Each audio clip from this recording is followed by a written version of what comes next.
ପୂର୍ଣ୍ଣ ଆଲୋଚନା କରିକି ଆସୁଛେ ସୃଷ୍ଟିରେ ଏକମାତ୍ର ସହଜ ହେଉଛି ଭଗବତ ପ୍ରାପ୍ତି। ଆଉ ବାକି ସବୁ କିଛି କଷ୍ଟ।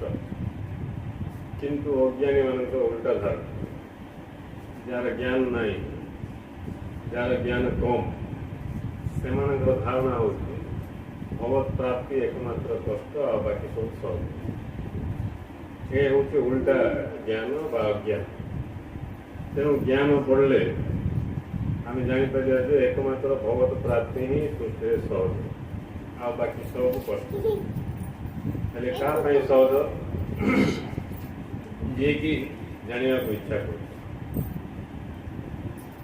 ଜାଣିବାକୁ ଇଚ୍ଛା କଲେ ହିଁ ଆମେ ଜାଣିପାରିବା ଯେ ଭଗବତ ପ୍ରାପ୍ତି ସହଜ। ଖାଲି ସହଜ ବୋଲି ଜାଣିବାନି, ପ୍ରାପ୍ତ କରିଦେବା।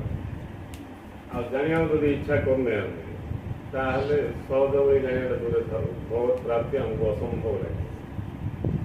ତେଣୁ ଗୁରୁଦେବ କହିଲେ, ତମେ ଯିଏ ଜାଣିବାକୁ ଇଚ୍ଛା କରେ ସେ ପାଏ, ଯିଏ ଜାଣିବା ପରିବର୍ତ୍ତେ ପାଇବାକୁ ଇଚ୍ଛା କରେ ସେ ହରାଏ।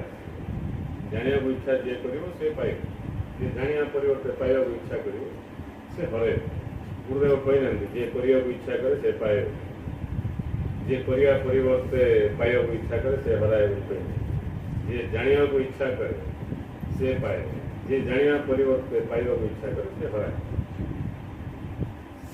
ସଂସାରର କୌଣସି ବିଷୟବସ୍ତୁକୁ ଲାଭ କରିବାକୁ ହେଲେ ଆମକୁ କିଛି କରିବାକୁ ପଡ଼ିବ, ନ କରିକି ଆମେ ପାଇପାରିବା।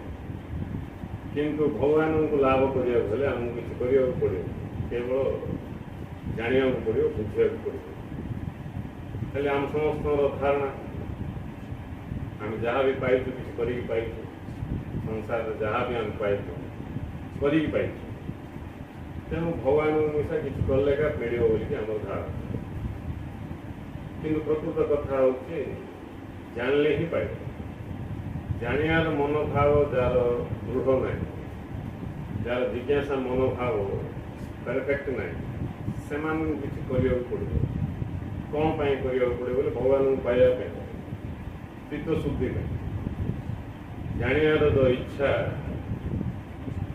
ହେଉନି, ଇଏ ହେଉଛି ଚିତ୍ତର ମଳିନତାର ପରିଣାମ। ଚିତ୍ତର ମଳିନତା ଅର୍ଥ ଚିତ୍ତରେ ବିଷୟ ବାସନା ରହିଛି। ତେଣୁ ଯାହା ପାଖରେ ଚିତ୍ତରେ ଯାହାର ଚିତ୍ତରେ ବିଷୟ ବାସନା ରହିଛି ସିଏ ସବୁବେଳେ ବିଷୟ ଆଡ଼କୁ ଆକୃଷ୍ଟ ହେବ, ଆଉ ଭଗବାନ ଆଡ଼କୁ ତାକୁ ମନ ଲାଗିବନି।